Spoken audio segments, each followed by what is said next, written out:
It is Wednesday the 9th of October, and in today's video we're going to be talking about my fantasy future format for the Speedway Grand Prix. This week the news broke that the last 4 names to be added to the 2025 campaign were Jason Doyle, Mikkel Mikkelsen, Kai Hülkenberg and Jan Kvek. If you haven't already seen my video on the wildcards, I'm sure Kingdom will put it somewhere on the screen about now. The internet descended into chaos when the final 4 names were revealed, especially from the Polish Speedway contingent. Like many of you watching, I am Speedway crazy. I love thinking up ideas that can potentially improve the sport and its relationship with the fanbase. What I'm about to show you is pure fantasy. I must elaborate that this is not real. It's purely just a concept that I put together whilst trying to work out how the sport can include the world's best riders whilst bringing in more nationalities and locations into world level speedway. So without further ado, here's my idea.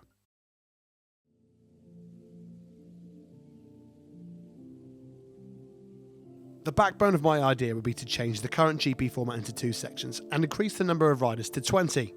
The home nation will have 2 wildcards, both of which will enter the prelim section of the competition, the SGP+. The 2 local wildcards will be drawn by the lowest scoring 6 permanent riders from the previous round of the Speedway Grand Prix. Think of the SGP+ as almost like the second division of Grand Prix Speedway. I know we currently see the SGP2 as the second division, but the SGP+ would have no limitations on rider age.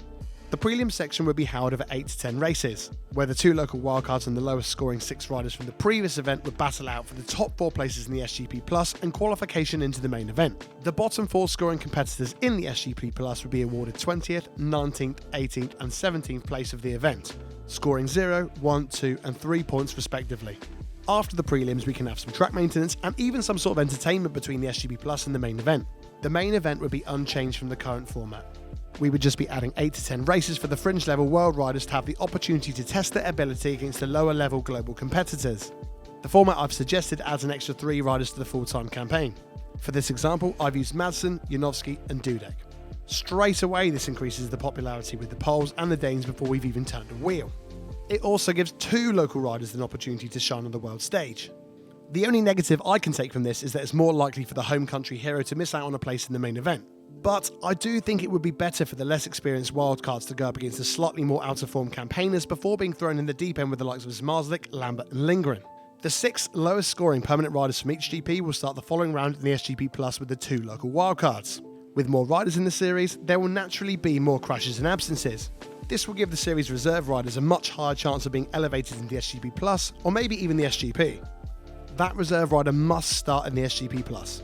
For example, if Bartosz Zmarzlik gets injured in the semi or the final, he will automatically finish in the top 8 of that round. His replacement, the first series reserve, would have to start in the SGP+, meaning whoever finished 13th in the previous round would be eligible for automatic qualification into the SGP in the following round. I hope that makes sense. This gives the series reserves the opportunity to show whereabouts they slot in at world level. Maybe they mix it up in the SGP+ but fail to qualify for the main event, or maybe they go through the prelims and main event and win the GP. This will be a brilliant way to gauge where the fringe world level riders are in terms of ability.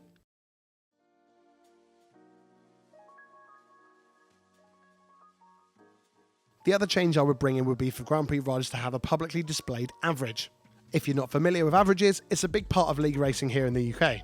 Having averages would show where or whereabouts injured riders would be in the field should they have to withdraw from the campaign. This would be much easier to see who's had the most success over a level playing field. You could do this average based on per round, or even per individual race. I've worked out the event averages from 2024. They're on the screen now. Just look at Doyle. There's no way he could have been left out of the Speedway Grand Prix in 2025. Anyway, I think I've explained my idea as best as I can. What do you guys think? Be sure to leave your comments in the comments section below. Don't forget to click thumbs up and subscribe if you've enjoyed the video. It really does help us out a bunch. And I'll see you guys in the next one.